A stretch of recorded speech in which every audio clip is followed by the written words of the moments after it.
umaga mga kasipag. Kumusta ang lahat? Papasok tayo sa trabaho mga kasipag. Lakad-lakad lang tayo.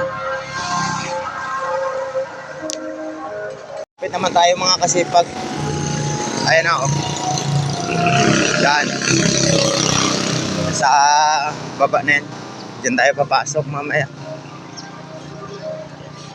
Alas 8 pa naman yung pasukan namin. Yan.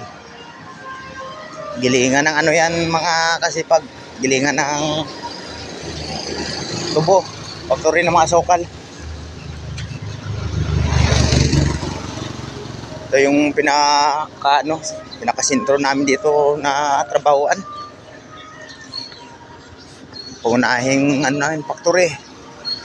Madali-dalian pasukan. Mabuti nakapasok tayo dito. Yung mga sipag dito na lang.